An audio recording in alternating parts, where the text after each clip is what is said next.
Hello, and welcome to the How to Exit podcast, where we introduce you to a world of small to medium business acquisitions and mergers. We interview business owners, industry leaders, authors, mentors, and other influencers with the sole intent to share with you what it looks like to buy or sell a business. Let's get rolling.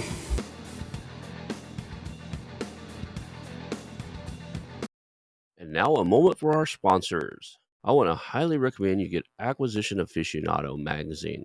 Every month, Acquisition Aficionado magazine brings you tactics for business buying and selling you won't find anywhere else. Learn firsthand from industry leaders who share their success stories, featuring in-depth interviews and stories from leading figures in the business acquisition industry. This multi-platform mobile magazine speaks to acquisition entrepreneurs wherever they are in the journey. And I want you to visit acquisitionaficionado.com today. Hello and welcome to the How to Exit podcast. Today I'm here with Chandler Reed. He is with Get Green NOI, and we're going to talk about his experience as a participant or a ETA. He acquired his business through the ETA method, acquisition entrepreneur, and we're gonna have a good time here. We're gonna talk about his journey through that process. Thank you for being on the show today, Chandler. Awesome. Thanks for having me, Ronald. And congratulations on the success of your podcast. I know it's shooting up the charts, and that's great to see. And I'm honored to be a guest. Awesome, awesome.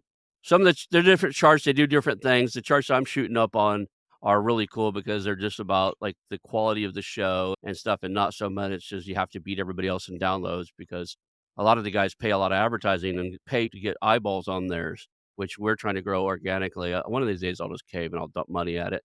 But I really thought we could just like kind of take over the chart organically. So if you're out there listening, please like, subscribe, hit that like button. It's going to help both Chandler message get out there, and it's going to help the show a lot.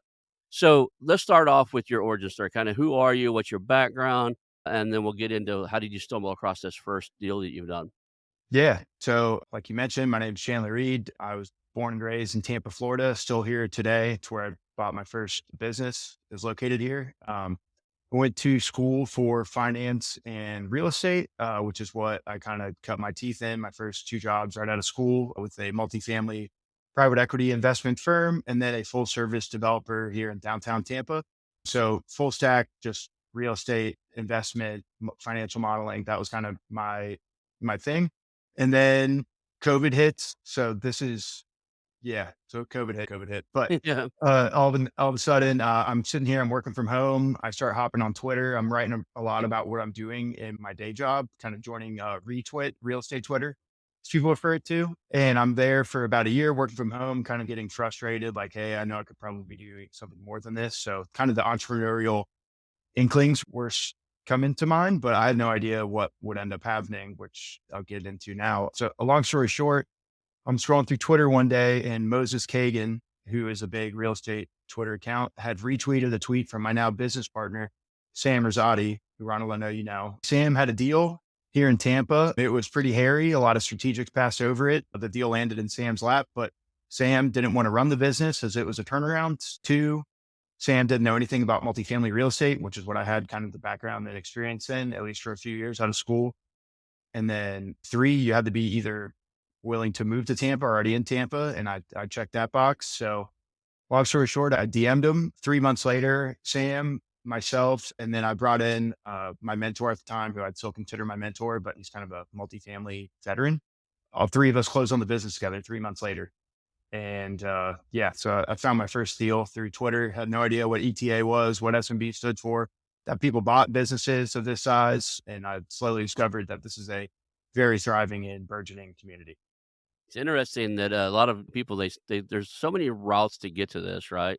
They learned it through school. Like if you're doing your finance degree, your school may or may not had an ETA program. It started in the Ivies, but it's when I did my master's degree, my MBA was in like 2007 when I graduated. I think I don't remember them ever bringing up Mhm. acquisition entrepreneur or anything like that. And I have a master's degree in marketing. I took all the business courses. You'd think I'd heard about it, but it just wasn't a topic. Back then, it was still probably mostly in the Ivies, right? Mhm.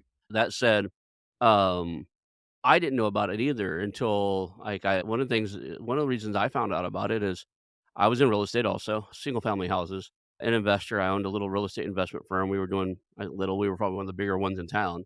but we were Mhm. doing, lots and lots of deals, and the market kinda dried up because we were focused on stopping foreclosures and negotiating bank-owned properties, and when the market got hot, those states kinda tailor off.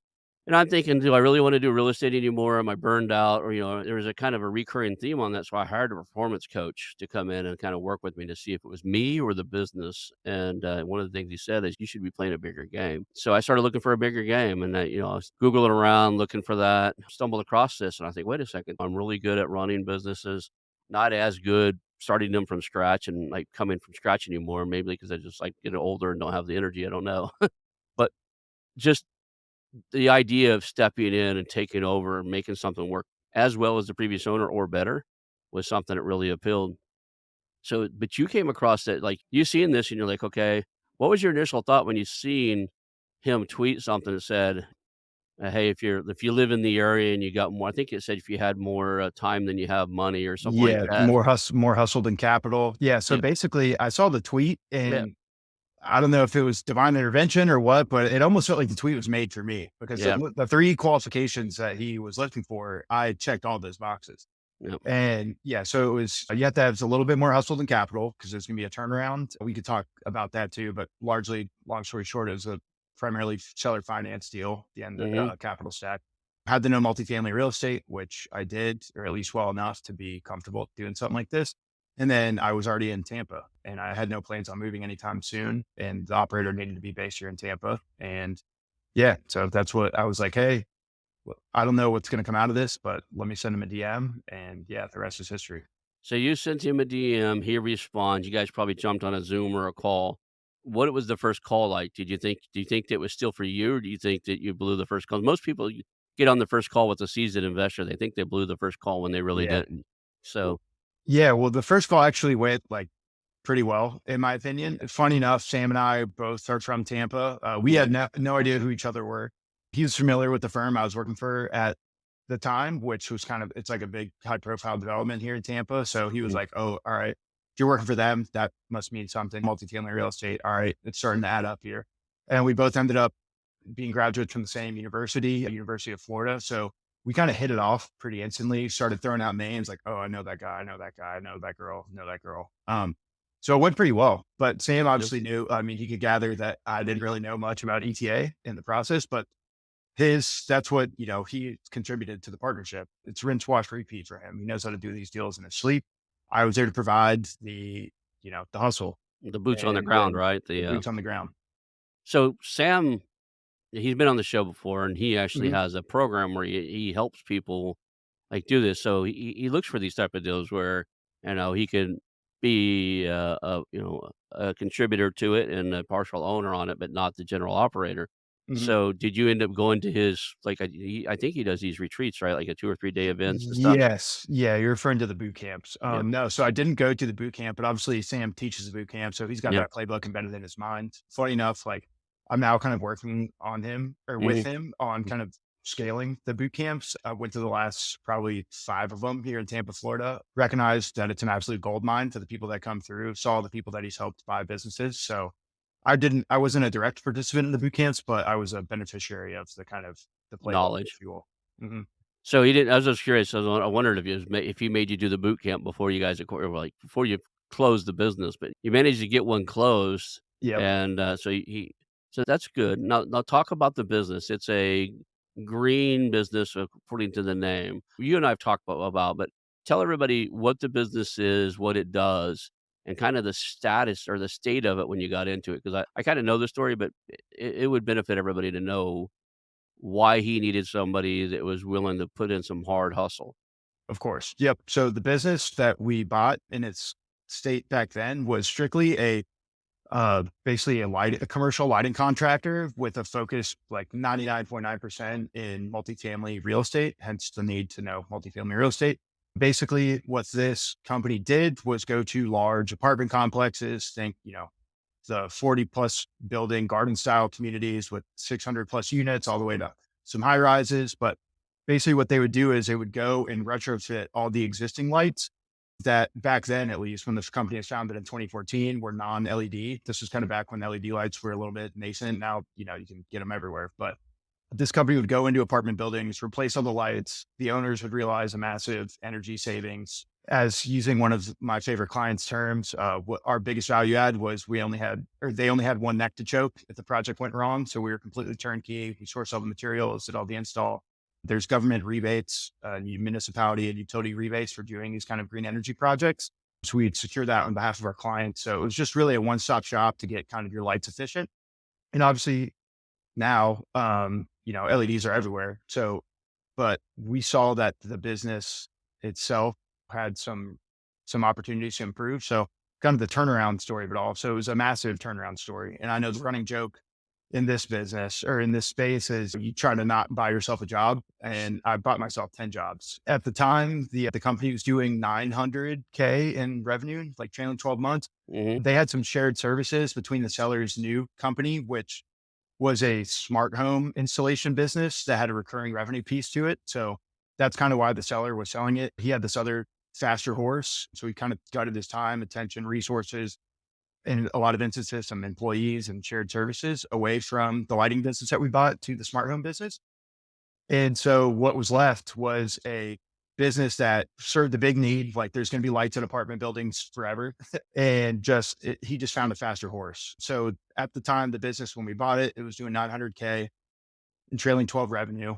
Basically was a total lifestyle business. So this guy, he's running all sorts of stuff through it. So it's kind of a little hairy as far as like some CAD backs and like, hey, not really sure what we had here, but in its heyday, the business was doing about 1.5 in EBITDA, 6, 7 million bucks top line, had about a dozen employees. So we kind of viewed it as, hey, we have a playbook. This business, there's nothing wrong with it. It's just a seller basically gutting it to focus on this other one. So we at least have a playbook to probably get back to where that was. And Mhm. then working in my previous real estate roles, sustainability and ESG have been coming kind of, for lack of a better term, the hottest girl at the bar in commercial real estate. Everyone Mm. wants a piece of it. And so I'm like, okay, I see where the market is trending as far as the green energy and sustainability. We're buying a business that serves those same clients, but we're only doing lights.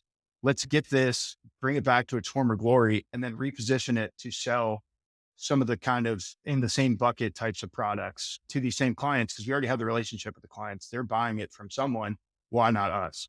And so, yeah, so hence the change from the company that we bought was Onyx Energy. We rebranded it to Get Green NOI and then started tacking in some other projects. So obviously, the lights are still our bread and butter. As a horrible joke and pun I like using is the lighting vertical keeps the lights on as we're growing these other verticals, which are now EV charging stations, so low flow plumbing fixtures, and solar is going to be kind of the fourth leg of the stool. But solar is a whole different ball game that I've learned, and it's kind of the wild west out there right now. So we're sticking to what we know and slowly growing out these the LED or the EV charging and water efficiency stuff right now. So you guys primarily in that Tampa, Bay area, or? Oh yeah, that I completely glassed over this. No, so the company was headquartered here in Tampa. That's where the seller, he's from here. That's where he Mhm. built some previous companies. That's where it's based. So another really attractive thing I liked about this business was the business, and we still do sub out all of our labor. So yes, it will eat into the margins a little bit because obviously we're getting a markup on our labor, but it allows us to work nationwide. So for example, just since we've taken over, we've done a project in suburban Seattle. We closed one out earlier this year in Manhattan and pretty much everywhere in between. Although I will say our kind of like core kind of wheelhouse markets are basically states that touch Georgia in the Southeast, and of those states, primarily in Florida, right here in our Yeah. backyard. So, like, what's your market scope, though? If you just look at, I think you told me apartment complexes with 600 units or above? Yeah. So, I mean, I would say I was just trying to paint a picture of our Yeah. typical client. I mean, we'll work on apartments as small as probably like I think the smallest project we've done is probably like 50 units, Okay. but it was kind of a nicer product and the fixtures were nicer. So the ticket was higher.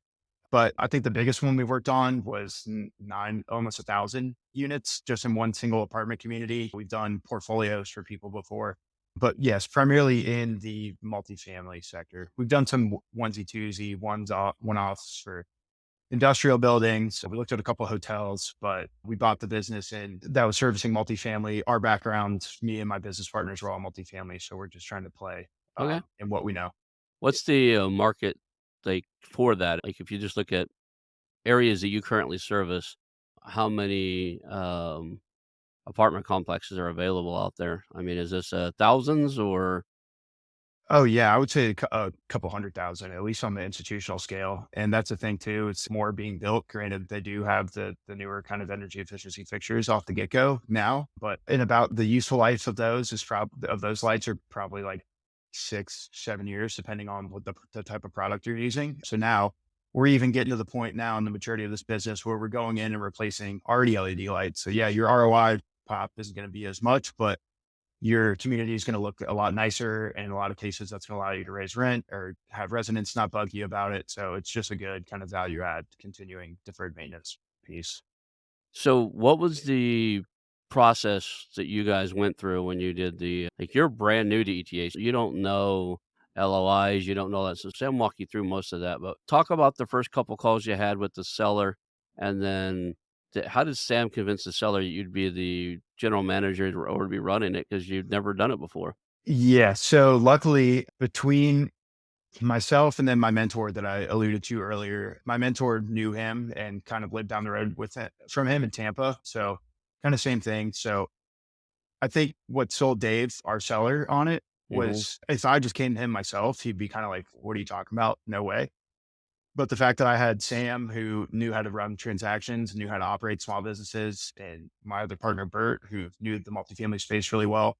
I think getting back in years past, Dave, the seller, had tried to sell Bert on some products, whether it was the lighting or the one of the other kind of multifamily vendor businesses he had started in the past. So he got comfortable pretty quick.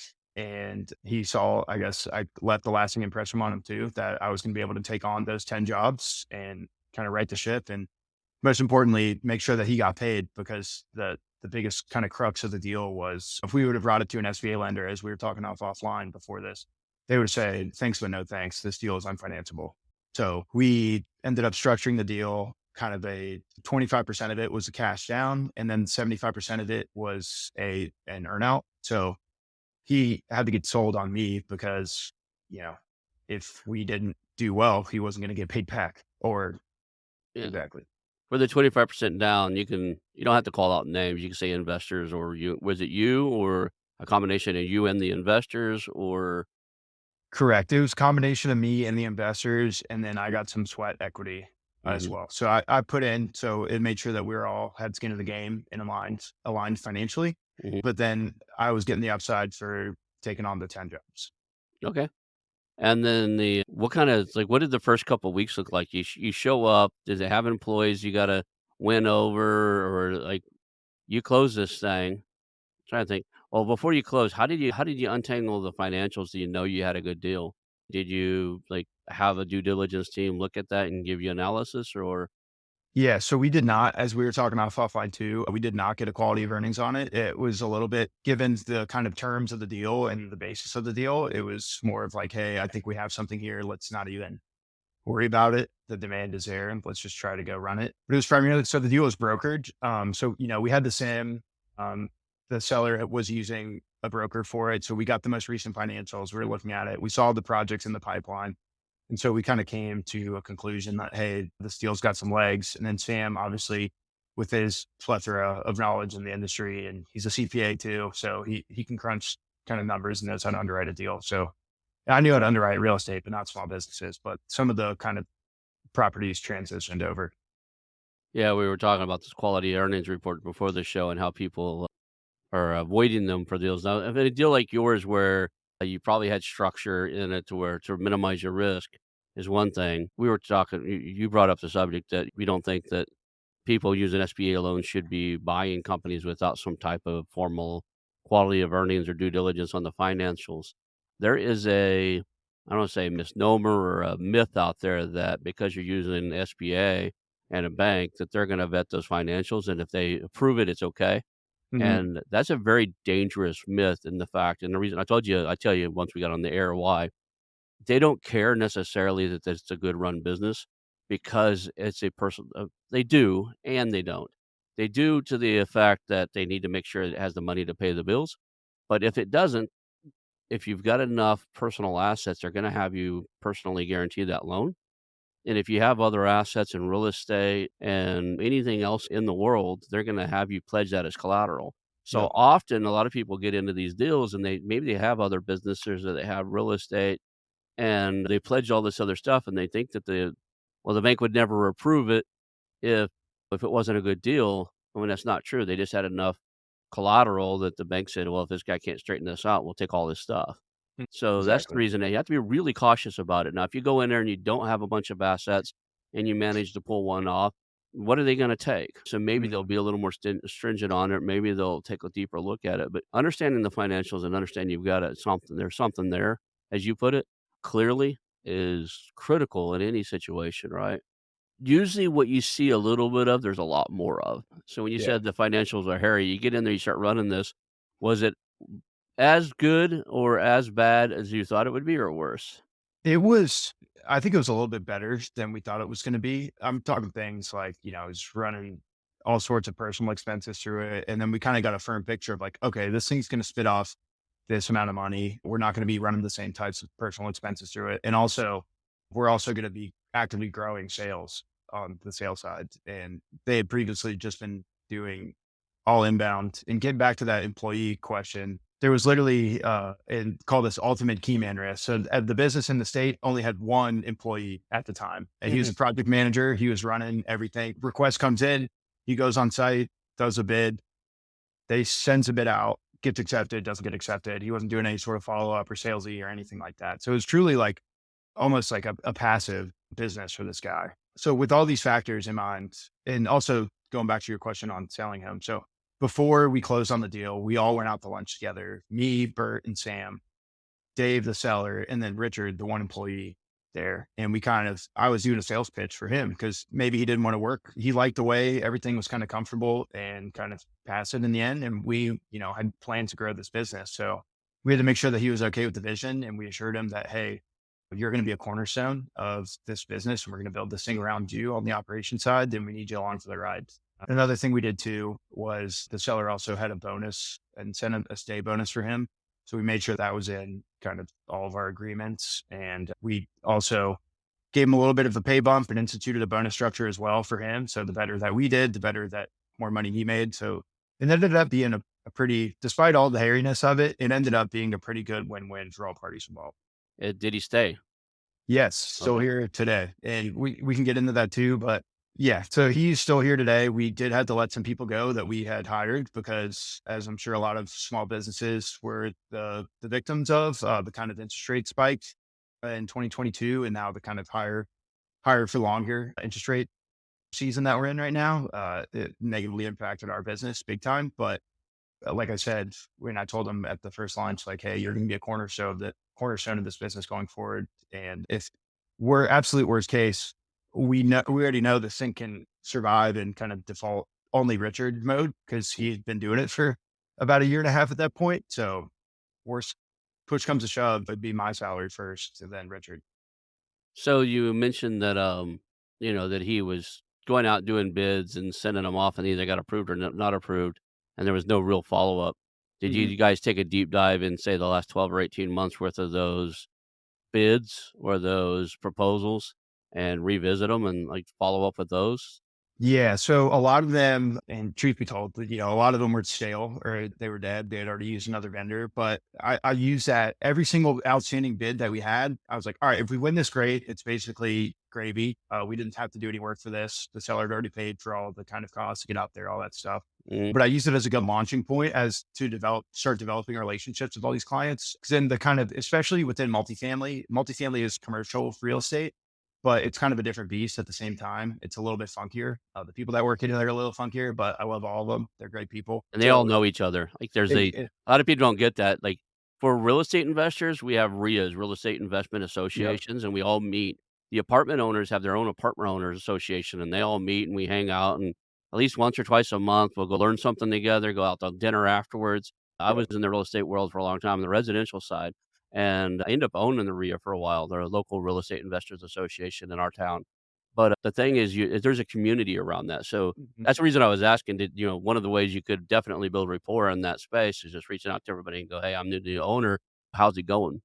Yeah. So Exactly. Oh, yeah, we did a bunch of that. So in our world, that's National Apartment Association, and then Yep, they have kind of the sub chapter. So Bay Area Apartment Association. So in those first few weeks, I was going to the any event that they had. I don't care how silly it seemed or how cool it seemed. I yep. was there. I was getting my face out there, passing out business cards, letting them know, hey, you remember Onyx Energy? We're now Get Green NOI, Soul Sim, great service. We're just breathing some new life back into it. But with those stale bids, I would just use it as kind of the point I was getting to was this is a really strictly relationship driven business. Once you got a client, you got to do everything you can to make sure that they're taken care of. Because not only one, are they going to send you a bunch more business down the road with these institutional people. Like our biggest client, for example, is Graystar, and they manage like 750,000 units. They're like by far in leaps and bounds the top dog in the space. And they all talk to each other too. Like we've won so many projects because we've done a great job for guy A, and he tells girl B, hey, just use Get Green to improve the lighting at one of my communities. They did a great job. It was seamless. I highly recommend you. And we just get inbound emails like that. So relationships are everything in this world. A lot of people don't get this either. Lighting is big at on real estate, even in sometimes in residential, depending on where you're at. A security light over a parking area, yeah, on a residential thing will make the difference of whether or not your cars get broken into at night in the right Yeah. neighborhoods, right? We use them out in the country because I always live rural. We have Mhm. security lights that come on because it's pitch black. There's no light whatsoever with it. If you don't have one going on, I kinda like the pitch black. When we moved out in the country in Oklahoma, I put a switch on ours. We could turn ours off. They don't normally turn off, they're normally dusted on type of thing. Mhm. But, a lot of people don't get that. In an apartment complex, you could actually turn an apartment complex around if it's B starting to fall into C class. You could turn it around a little bit from just having better lighting outside, having better security. People feel safer going to and from their cars, or less vandalism, so Mhm. you got less spray paint on the walls, right? Putting a light over their dumpsters. So, just different weird things that you wouldn't think that people think they can get away with things when there's no light in a particular area. Yep.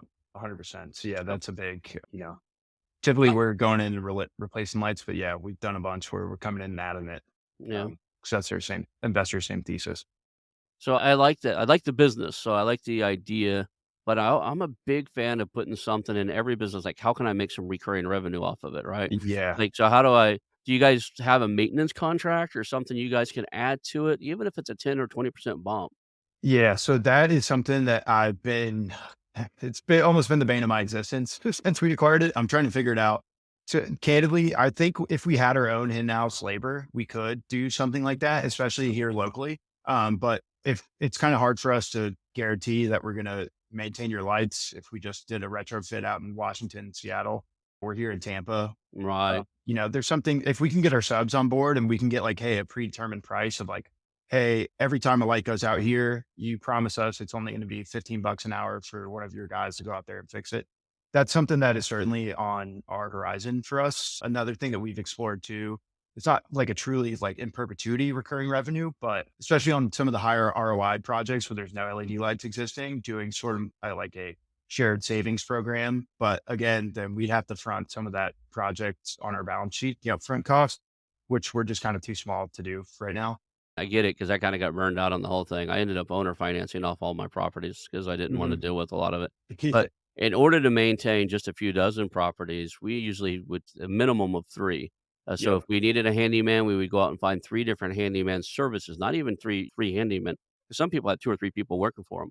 Because if I called you and I needed something done, I needed it done. And, even like lawn care, so a lot of our properties, if they were in areas that we're kinda lower income, we'd Mhm. bump the rent up a little bit, and we'd like, "Look, you don't take care of the lawn, you don't take care of the maintenance. We'll come out, we clean the gutters every quarter, we mow the lawn every week. Your rent's a little bit higher, but" like, "Well, I wanna do it myself." I was like, "Okay, then you pay the fine from the city because the fines in Tulsa start off at $500 for not Yeah. mowing your lawn. So if your grass gets 12 inches tall and they pick up a stick, you don't know anything until the city sends you a $500 mowing bill, right? Mhm. Because they post the door and they don't the renter doesn't tell us. So I got sick of that enough. So it's like, "Look, in this area, we're gonna take care of your lawn." But that we and the lawn guy was one of my relatives, my cousin owned a lawn Yeah. service, right? So, but if he couldn't show up, I had 2 more to call. I knew who I could call because that lawn got mowed. It's in some time of the year, sometimes, like, definitely weekly during the spring and the summer, but as soon as it started dying off, somebody went by and drove by the neighborhood and checked that lawn at least out every week. So I think the same thing would have to happen for you. It's not just finding one guy or one sub. you have to have 2 or 3 that you can call on because something breaks, those guys expect that. You've got a service contract, they Yeah, expect it to be fixed, you totally. know, Yeah. immediately. So in your local market, I don't know how you would solve that, but I love that idea. I love the idea of how do you get recurring revenue off of every business? There's gotta be if you're a SaaS, like premium support, if you're a like, what do you guys could offer? Yeah. So I think like what it might end up shaking out, and this is something we probably, and I knew how to do this in a prior work life, but a lot of times there's some, it's in the same bucket. It's not actually like doing the projects, but there's some like green certifications that you have to continually upload your utility bills to remain compliant and stuff like that. And that's something that fits kind of under our umbrella that I think would make a lot of sense. Mm, And then the other thing we've been kind of floating around too, but again, we probably have to front some of the project costs in our balance sheet. It was on the EV charging station side, doing kind of like, hey, maybe we'll split the cost with you to get the station installed at your community. And then we split the revenue 50-50 in perpetuity. I know a company that my wife used to work for in Tulsa that had all they put those in all over the place. I think it was called Francis Electronics or something like that, Hmm. but, they installed charging stations, that's what they did, and their revenue model was they pay for the install and the equipment, and the landowner would get a portion of the proceeds from the charging and the rental, but I looked at his business model, and luckily for I'm not gonna pick on the guy, but luckily for him, he's his family's got money, it's oil money, Yeah. because the roadmap to being truly profitable is very long term, and Yes. to recoup the cost of putting that equipment there, 'cause the equipment was outrageous, and It's maybe it still expensive. is. You have a licensed electrician install something that can charge, all the different vehicles, like the Hmm. superchargers and stuff. So you're currently installing those too? Yes. Yeah. That was the third kind of leg of the stool right now. The second one was the water efficiency stuff, which that was pretty easy. Just replacing toilets and water faucets and shower heads. But yeah, the EV charging stations are, Yeah. they've been picking up steam this year.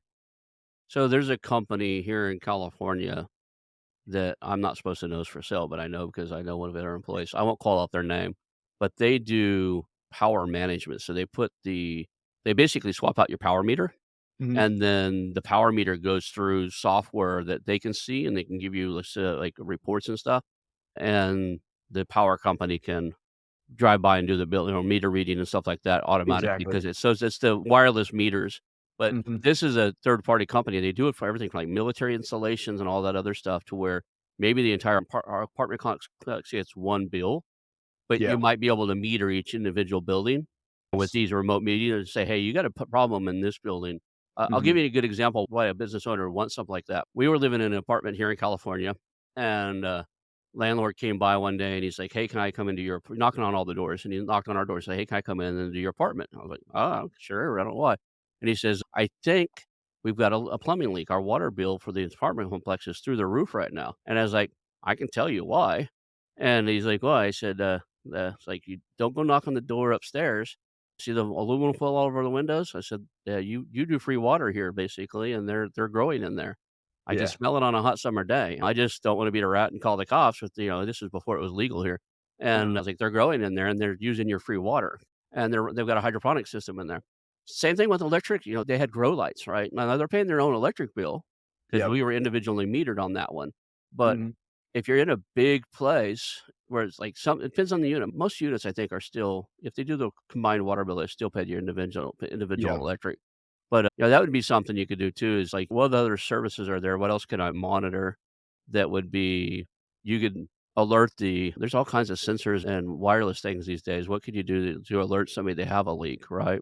You could do a flow meter on the main pipe going into each one of the units, when each one of the buildings, and Mhm. be able to tell a landlord there's something wrong with this because at 3 a.m. you shouldn't have water flowing consistently every night at nonstop. You've got a leak Yeah. somewhere, right? Exactly. So it's certainly something I've got my mind on, and I'm the same way as you. Like my biggest thing with this was like, all right, once we get the projects back up and going, like, how can we get some recurring piece on this? And it's just a matter of figuring out something that's a win-win for our clients Yeah. and I. Well, the goal and the vision that I always have for companies, how do you get the recurring revenue to cover all the expenses? And then Yeah. all your sales are now they're icing on the cake, Yes. right? Your employee cost, your marketing cost, your salary. Your goal is to get all that covered by something that's recurring, right? Hmm. That you get every month and you know it's happening. Is the business cyclical? Like, are there times in the year it's just hard to get anything done? Yeah, so I mean, it's the times of the year that our clients are on vacation. Yep, So yep. summer, and then this week was impossible. Then we got about a week and a half, 2 weeks or so in December where, hey, we might get something signed up. And then other than that, it's see you in 2024. Yeah. So it's same thing with this podcast business. So you're the only show I have scheduled between now and Christmas because Right. it's historically hard to get somebody scheduled during this time of the year. So I pre-record a lot of shows. Yeah. So that's one of the things that we talked about the quality of earnings report. A lot of people look at balance statements and income statements trailing 12 months. One of the things I want to know from every business is from the accountant to whoever I'm having look at things is the business cyclical? What are the cycles, right? What are the Mhm. if you buy a product-based business in January based off of the last trailing 12 months, right, and the owner takes a lot of the cash out of it and doesn't leave you with cash, and you don't know that 75% of that business's income Yeah. comes between Black Friday and the 1st of the year, now we gonna how you gonna pay those employees until thanks between now and Thanksgiving, Yep. right? So there's just things you people overlook and don't think that almost all businesses, have some type of cycle, and there's slow points and high points, but understanding when those are and how you manage them would be Yeah. critical. So, what is the status now? You guys are, growing, you have back to multiple employees, are you still pulling 10 jobs? And what's the timeline? Before I do that, it's been how long since the acquire when did you acquire it? We acquired it April 30th, 2021. So about 21. 2 years now. Okay. So you've been in a couple years, where how far have you made it? How many jobs do you have on how many hats you wearing currently? Yes. So I'll just take you back. So 2021, it was just still me and Richard, the one employee that transitioned. January 2022, we got in the business like just pretty much like it was about if you annualized it, our kind of stub month. I guess there's a couple stub months in 2021. So the trailing 12 when we bought it was 900K. If you annualize our 2021, it was about 1.1 million bucks. So a little bit of growth, but we were getting stretched and the commercial real estate or the multifamily transaction market was out of COVID and starting to heat back up. Interest rates are basically zero. So people are buying apartments left and right, which for us, especially in the value add apartment buying world, all of our projects are kind of on their docket. When they buy an apartment, they want to fix it up, fix up the lights. They want to put in the EV stations. They want to do the low flow plumbing projects because they're kind of flush with cash and cash was cheap back then. So 2022 starts, we're ripping. We make our first 3 hires in 2022. I thought I was a genius. Business is going great. We hired a couple of VAs too. We're really systematizing all of our processes. I'm like, okay, great. So in 2022, we end up doing 3 million bucks top line. Almost have, a good chunk of that seller note paid off, which by the minimum payment. So I can dive into a little bit that. So the earnout I talked about, it was basically a minimum of either like a minimum payment or a percentage of our gross profit. So the better we did, faster seller got paid back. So it kind of incentivized him to introduce us to all of his old clients, tell us how he used to do stuff, all that stuff. So things are ripping. And then fast forward, luckily we had projects signed up past September of 2022, but September 2022, interest rates absolutely gets jacked up. That kind of froze all of the transactions in multifamily, which is a good source of our revenue and why we did so well in 2022. And also for the for 2023, the budgets were basically slashed because all the dollars that you were planning on improving your community with, all of a sudden are now going to pay off your interest expenses, which have like doubled in some cases, seemingly overnight. So 2022 is great. We had made those 3 hires and we had 2 VAs. So the total headcount at that time was 7 people between our offshore and onshore team. Then flash forward to March, it's like the first or second week of March 2023, and we had signed 10K of contracts. So we ramped up our overhead, thinking we're going to go from 3 million to 6 million. We're just going to double just like that to, oh gosh, we're in trouble here. So unfortunately, I had to let go of the 3 in-office hires that we had made in 2022. We had to let go of one of the VAs, which left us, me, Richard, and one of our VAs who's like a operations manager, coordinator. She helps me a lot with our kind of internal day-to-day stuff. And so, yeah, so that was a scary talking about cyclicality. Yeah, not only or season, not only just seasons, but we're very cyclical too. As a commercial real estate market does well, we do well, and vice versa. So, So go ahead. the interest rates, was that because commercial loans are all variable, like a variable interest rate, or is that because Correct. Yeah. or at least in the multifamily world, the kind of the typical structure for this, like on a brand new build, like sexy class A type product, someone's going to come in, buy it with a fixed loan. They're a long-term holder. But with the kind of the value add loans, they're all floating. Typically they're Mm. shorter term because they're going to be doing a bunch of CapEx improvements to it. And then once it's stabilized after they finish the CapEx and the rents have been jacked up, then they go take perm on it.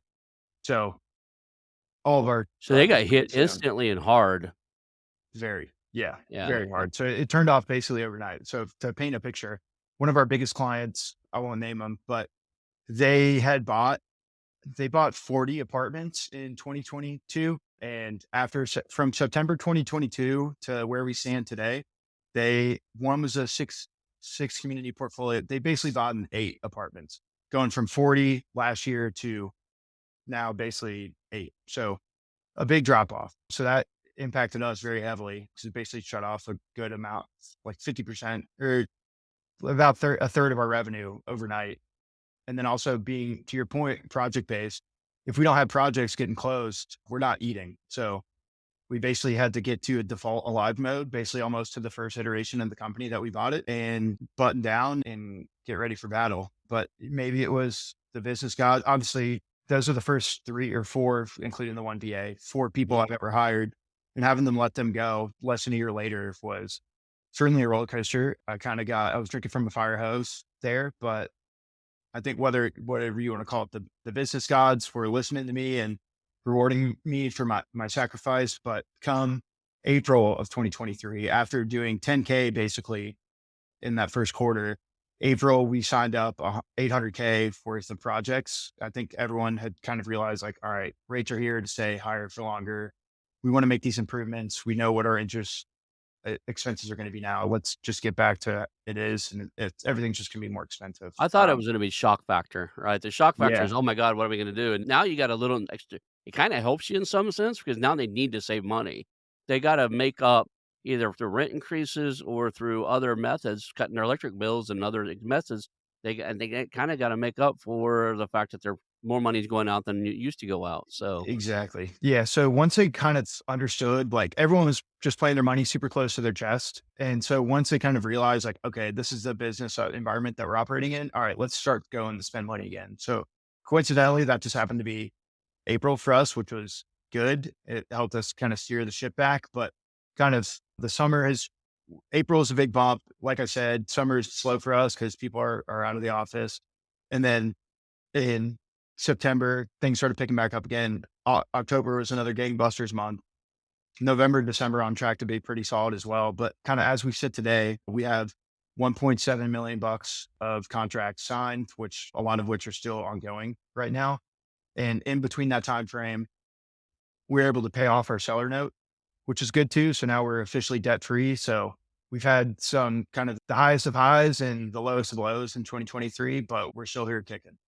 yeah, And so cool. So, what does it look like now? I mean, I get to you're adding products, the market's starting to clean up. What's the vision? Is this a long-term hold? You gonna become a holdco, or are you guys growing this for the next 3 or 4 years and plan to exit? Or what's the like, the ETA is typically buy it, grow it, sell it, is what they teach in the college. Like, it's a exactly. 5-year cycle or max a 10-year cycle. What Mhm. is your game plan? Yeah. So for me now, I've gotten just one, I've learned the business super well. I feel like I have a really good grasp on it now. Whereas in the previous kind of first couple months, year and a half or so after the business, I felt like we were kind of building the airplane while we're flying it. Now I kind of got a good grip on this. So I see the levers that I need to pull. And so now, kind of like our go forward, we think everything's stabilized. If anything, it might get better once some distressed sellers start selling or rates come back down to a little bit normalcy and people start buying apartments again. So my goal is now for us to basically take myself fully out of it. We're going to go hire, going back to the relationship thing. I think it was not a mistake, but a lesson that we learned was we hired kind of a more inbound sales rep to kind of help me with the projects that we were already getting versus Mhm. hiring someone that could do both and go get new clients. So one of the first things we're going to do is hire a new kind of vice president level on the sales side that knows all the clients we're trying to get in the door in. And it's just a text call or email away, LinkedIn message away from starting to get some deal flow from them. And once we start getting some more projects in the door, it's basically my goal with the business is we get operations ticked and tied. We grow revenue, we break operations, we fix operations, then we grow revenue again. And that's just kind of the continual cycle. So we're thinking of now we kind of have our vision. We have these three projects, trying to add recurring revenue to your point. Yep. That's probably going to be a special project that I work on. But as far as like the blocking and tackling of doing the projects and our core competencies as they sit today, I know exactly the people that we need to get in and the levels that we need to hit. And so my goal is to hire people to kind of get myself out of the day to day of it and obviously provide guidance, still be the leader of the company, but kind of get that down from at some points we're freaking 80 to 100-hour weeks down to, hey, I'm sitting in on the weekly meetings. I'm doing the one-on-ones with the key kind of employees and direct reports and letting them do their thing. Awesome, awesome. What is the like, do you mind sharing what your profit margin is on this type of transaction? I mean, what is your goal? What is it kind of what did it start off with, and what are you kind of working towards? Yeah. So our goal, we want to hit our gross margins are about 35%. Oh, wow. And yeah, yeah. And then our kind of net margins or net income margin is right around, it can vary depending on how many projects you're doing at one time and where the projects are located. Because the best thing in the world is like we get six different clients that all have a project in Atlanta, Georgia, or something like that. And then we can kind of get some shared services and logistics and really kind of bump that gross margin up. But our fixed costs are kind of what they are. And so it's about 15% right now, which Okay. I'd like to see it more, but kind of the nature of the business. There's a million other people that are doing the stuff that we do. It's kind of a commoditized business that have kind of compressed those margins down.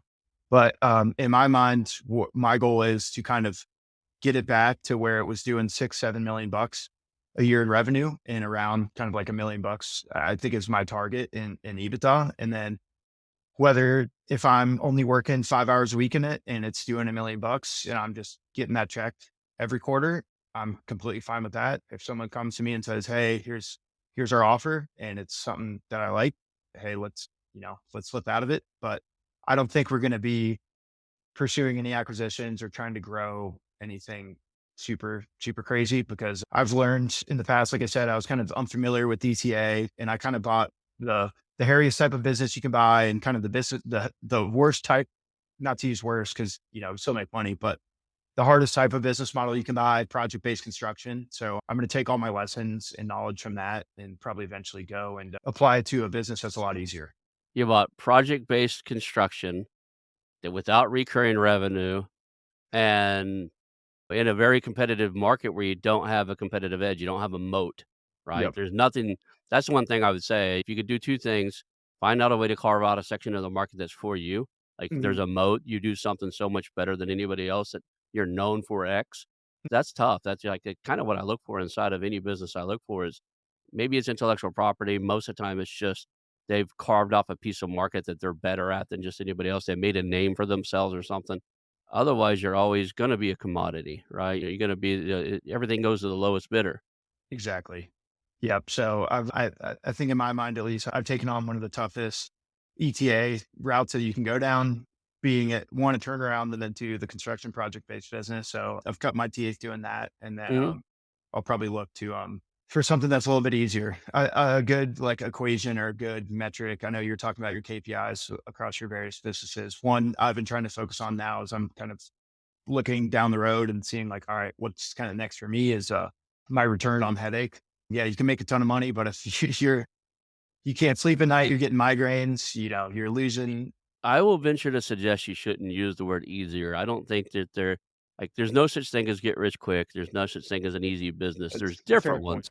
And Fair, there's fair ones point. that there are ones that are more skilled towards your management style more. Hmm. I mean, if you were a natural born salesman Hmm. and all you did is you eat and sleep sells. You cut your teeth selling Cutco knives door to door or rainbow vacs. Hmm. Owning this business wouldn't bother you a bit because you live and sleep you'd be in this salesman. Salesmen are attracted to you because you know that world. To be honest, that's who I'd recruit. That said, not everybody is that, right? For sure. And kind of what you need to be if you're going to go into project based construction, man, you better be a rock star salesman. You better be able to sell Cutco knives to housewives that, whose husband better never find out she spent a couple grand on some knives. So, that said, none of them are easy. I actually was working on a book for a long time for the real estate world called Get Rich Quick My Ass, right? And I was just gonna cover all the, the falsehoods that are out there about this program or this program, even ETA. This isn't get rich quick either. There's a lot of hard work. Yeah, you own the business, yeah, you'll probably make more money. Be honest, in the first 3 years, you probably got paid more in your previous job than you paid yourself in the first 2 years of this business. I'm reading it I've heard it about 6 or 7 times. I just evaluated a business that said they're using it. Profit First, have you read the book? I've heard of it though. Yeah, it's a different model where you basically pay the profit and then you pay your income before you do anything else, and it makes you get really scrappy on the rest of the stuff. I've heard it 4 or 5 different times, and I've heard people really doing successful with it. One of the companies I evaluated recently, they're running it, and I don't think they would have survived if they weren't. I think they would have given up a long time ago, but they just engineered it to where it works for them. The other one, Same if thing if you that if you got 2 books to read over the holidays when you're slow, the other one is Who Not How, by Dan Sullivan. yeah, I've just added that one to the list too. Cool. 2 books for you. I look forward to hearing how the story, progresses. Is there anything, shout out you is there anything our audience can do for you? Like, if they own I don't know, like, hey, if you know somebody owns an apartment complex, have 'em give me a call, or how do people reach you, and what do you want them to reach you for? This Yeah. is your chance to pitch something, guy. Gotcha. Perfect. Yeah. So on the Get Green NOI side, yes, if you know a commercial real estate owner, I would say on the industrial side, anything over 5,000 square feet, on the apartment side, anything over probably 100 units, or anyone that works for a big institutional property or community manager, feel free to send them my way. Just give me the contact info. I will get them on the phone as soon as I can and try to help them out with any one of our couple of projects. And then anyone who's curious about ETA, doing what I did, although I'd recommend probably buying a different business than what I bought. But hey, there's a right answer for everyone. But go check out my Twitter. My Twitter is at Chandler Reed SMB. I talk basically all things small business, ETA, what I'm learning, what I've learned about ETA to date, and any new cool stuff on that horizon. And then I know we talked about Sam's kind of boot camp earlier, but I'm helping him kind of spread the good word on that and try to avoid some of the pitfalls that we're seeing on Twitter that to me I thought was common knowledge, but apparently it's not. I promise you, if you go through the boot camp, you're going to be well prepared more than I would say 99% of the people in this space that aren't going through the boot camp. Yeah, I haven't been to his boot camp yet, but I've, following him on social media. I've interviewed him. I really think I recommend it if somebody's out there thinking about doing it. I don't know when the next one's coming up, but, follow you on Twitter. I'm sure you'll post about it. Follow Sam on Twitter. He talks about it when he has them going on, and, definitely there's 2 ways to do this. You can buy, you know, $100 worth of books and try to do it on your own, and it's very painful. Or you can go out and team up with people in the community, find a mentor, find one of the guys teaching it, and work with people in that community and get things done. The latter is you chose the easier path of those 2 paths, right? Yeah, If you didn't have Sam to lean back on, and you didn't have your business partner to lean back on that have been in business for a long time, this last rough spell could have been really disastrous, right? It's the confidence somebody has that have been through it a couple different times, to like, hey, this is going to be okay. Let's just keep chugging along, right? If you're going through hell, keep going. They may not notice you're there. Like exactly. it takes somebody that's been through those hard times to go, look, we're just going to keep chugging along. We're going to do X, Y, and Z. This too shall pass. So, um, thank you for being here today. I want people to reach out to you and connect with you, and we'll call that a show. Awesome. Thank you so much, Ronald. I appreciate it. Thanks for listening, everyone. Awesome. Hang out for just a second. I want to announce our new channel partners, the ITX Marketplace. Since 1998, ITX has created $5 billion in value by selling more than 225 IT businesses in 20 countries. ITX works exclusively with IT-enabled businesses generating between $5 million and $30 million who are ready to be sold, and M&A decision makers who are ready to buy.